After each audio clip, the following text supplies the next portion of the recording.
Let's solve this equation for x. We're looking for the number that when I plug it into x makes this equation true. Now this equation contains denominators.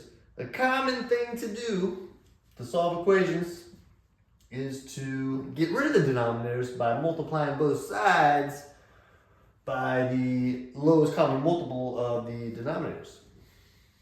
So we want to find the lowest number that 5, 4, and 20 all go into.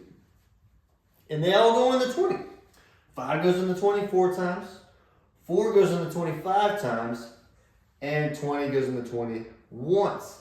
So I'm going to multiply both sides by 20. What you do to one side, you gotta do to the other. On the left, the 20 is gonna have to distribute. So I got 20 times 3/5 plus 20 times x over 4 equals 7 over 20 times 20. You can think of this 20 as 20 over 1.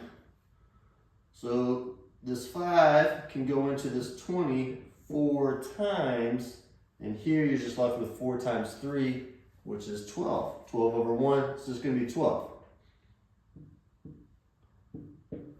In the middle, same deal. 4 can go into 20. This time, 4 goes into 25 times, so you're left with 5 times x in the middle.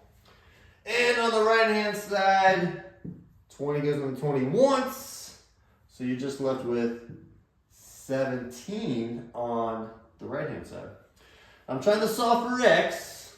The next thing to do is get rid of this 12. Subtract 12 on both sides.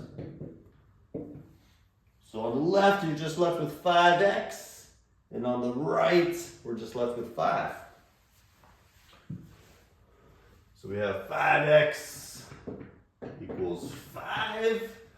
And to get rid of this multiply by 5, just divide both sides by 5. And you get x equals 1. If you get your answer and you're not sure if it's correct or not, you could plug it in and see if it makes the equation true. So let's check this one and see if it works. So does 3/5 plus 1 over 4 equal 17 over 20? So I plug the solution that I got, 1, into the x location. And now I'm just going to see if this is true. I'm going to build these fractions up so that they have 20s on the bottom. So I have to multiply top and bottom by 4 here. I get 12 over 20. Multiply top and bottom here by 5. Get 5 over 20.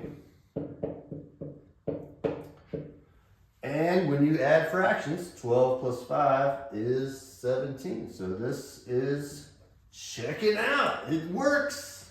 There you go.